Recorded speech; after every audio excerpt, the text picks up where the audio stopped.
सर्व अहिल्यानगर नागरिकांना विनंती करतो की आता 2 वाजे सुमारास धीरज परदेशी यांचा मृत्यू झाला म्हणून घोषित केलेला आहे।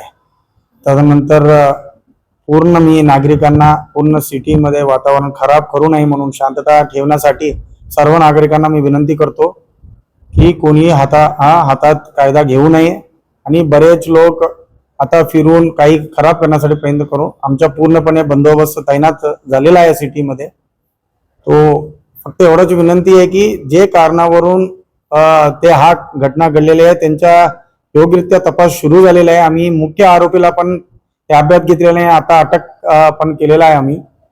फक्त एवढाच विनंती आहे सर्वांना की जे कारणावरून जे कांड झालेला आहे, जे घटना घडलेला आहे ते आम्ही नक्की निष्पन्न करून समोर ठेवणार आहे।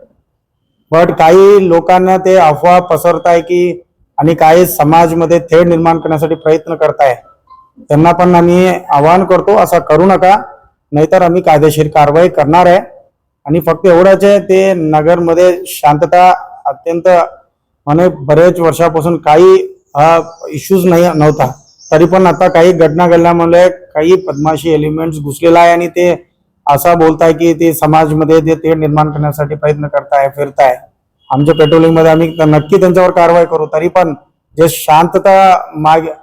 शांततापणे ते राहणारे जे पब्लिक आहे त्यांना पण मी विनंती करतो, काही गर्दी करू नका, काही अफवावर न्यूजवर विश्वास ठेवू नये।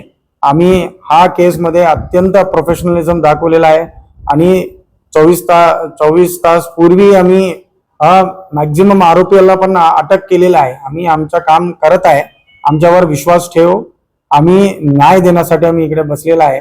आम्ही जे कायदेशीर पद्धतीमध्ये आम्ही करताय त्यांच्या पण सहकार्य करावी आणि सर्व नागरिकांना मी बोलतो, विनंती पण करतो की शांतता राखण्यासाठी तुम्ही पण सहकार्य करा। नक्की करणारे जे अफवा पसरवत आणि जे लॉ अँड ऑर्डर डिस्टर्ब करणारे लोकांवर कारवाई होणारच आहे।